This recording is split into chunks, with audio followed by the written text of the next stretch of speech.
Hola, muchas gracias por acceder a participar de la entrevista. Para empezar, ¿me podría decir su nombre completo?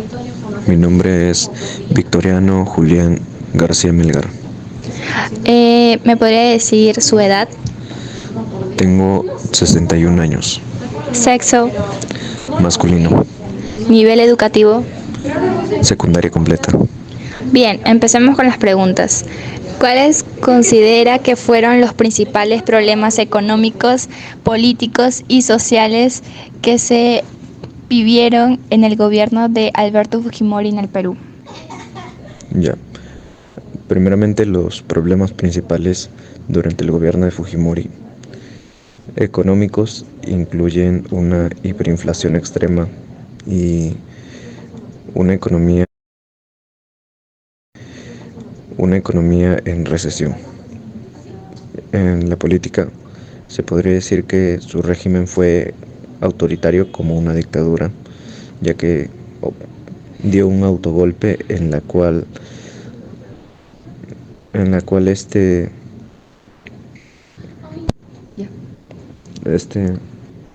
este desmanteló el la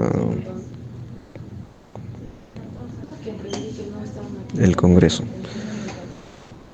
Pregunta número 2. ¿Qué medidas se implementaron para combatir la inflación durante el gobierno de Fujimori? ¿Por qué fueron o no efectivas? Las medidas contra la inflación.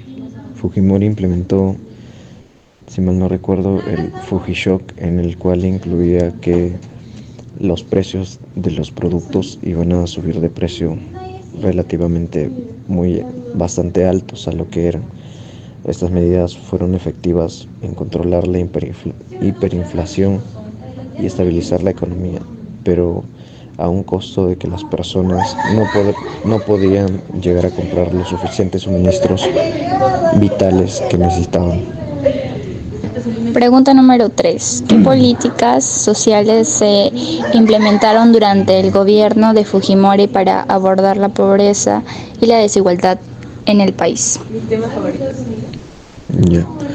Eh, Primeramente se implementaron programas de asistencia social como Funcodes y Prona para combatir la pobreza y mejorar la infraestructura en áreas rurales, aunque su impacto fue limitado por la corrupción y ejecución desigual.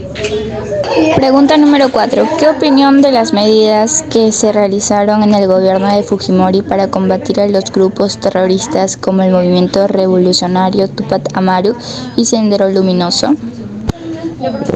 Las políticas sociales. Se implementaron programas de asistencia social como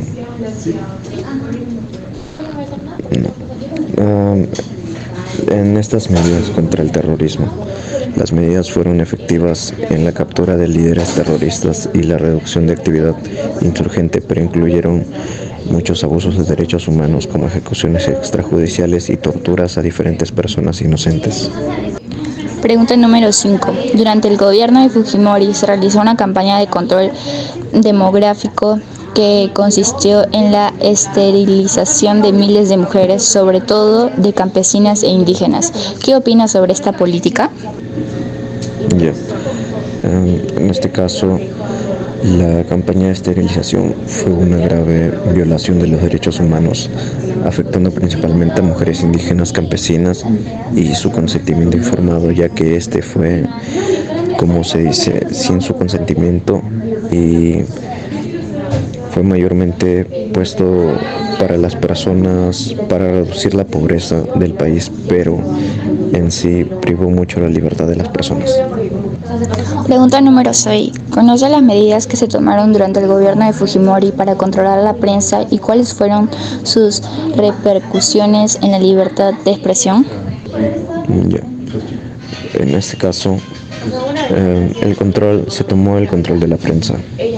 Se tomaron medidas como sobornos, coerción y adquisición de medios para controlar la prensa, lo que resultó en una severa restricción de la libertad de expresión y censura.